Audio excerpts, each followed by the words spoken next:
হিন্দু বৌদ্ধ খ্রিস্টান হতে পারে না, ঠিক তেমনি ভাবে একজন মুসলিম কোনোদিন জেনে বুঝে শুনে কোনোদিন সেকুলার ধর্ম নিরপেক্ষ হতে পারে না।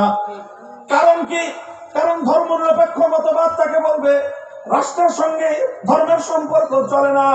ইসলাম বলবে রাষ্ট্র কোনোদিন ইসলামের বাইরে যেতে পারে না। তখন আপনি কোশ্চিনকালেও ধর্ম নিরপেক্ষ হয়ে ইসলামের আদর্শ মানতে পারবেন না।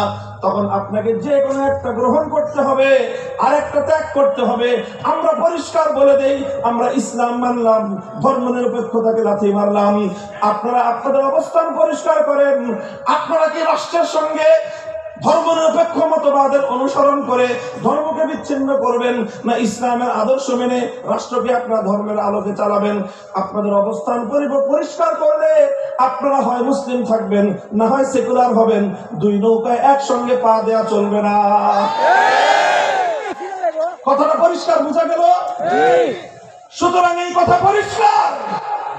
আগামী দিনে যারা আবার রাজনীতিতে আসবেন বাংলাদেশে, আওয়ামী লীগে যদি আসেন, জবাব পরিষ্কার করে আসবেন। হয় আপনি ধর্ম নিরপেক্ষ সেকুলার, না হয় আপনি মুসলিম। যদি মুসলিম হয়ে থাকেন, ধর্ম নিরপেক্ষতাকে বাংলাদেশে আমদানি করবার চেষ্টা করবেন না। আর যদি আপনি ধর্ম নিরপেক্ষ হয়ে থাকেন, বলে দেন আপনি মুসলিম না, তখন আপনার সঙ্গে আমাদের যা করতে হয় তাই করবো আমরা, ইনশাআল্লাহ। সুতরাং বাংলাদেশের 90% মুসলমান যেহেতু নিজেদেরকে মুসলিম বলে পরিচয় দেয়, কথা বলেন ঠিক না বেঠিক? 90% মুসলমান যেহেতু নিজেদেরকে মুসলিম বলে পরিচয় দেয়, আর এই 90% মুসলমানদের ইসলাম বলে, তোমাদের রাষ্ট্র, তোমাদের ধর্ম ইসলামের বাইরে যেতে পারে না। সুতরাং 97% মুসলমানদের আদর্শ মোতাবেক রাষ্ট্র চলবে।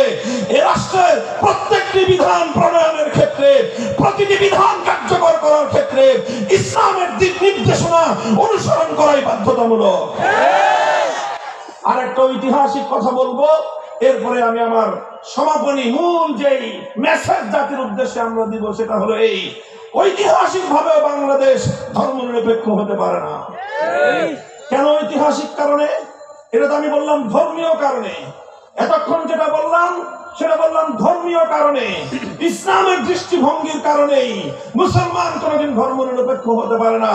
সেই সঙ্গে একই সঙ্গে স্পষ্টভাবে ঐতিহাসিক ভিত্তিকে থেকে, ঐতিহাসিক দৃষ্টিকোণ থেকেই স্পষ্ট বক্তব্য আমাদের, ঐতিহাসিক দৃষ্টিকোণ থেকেও বাংলাদেশ ইসলামের বাইরে যেতে পারে না। কেন যেতে পারে না? খুব বেশি দিনের ইতিহাস নয়, 1757 সাল থেকে 2024 সালের ইতিহাস পর্যালোচনা করেন। 1757 সাল থেকে 1947 সাল, 190 বছর ব্রিটিশরা রাজত্ব করেছে, ব্রিটিশরা শাসন করেছে, গোলামীর জিঞ্জিরে আমাদেরকে আবদ্ধ করে রেখেছে।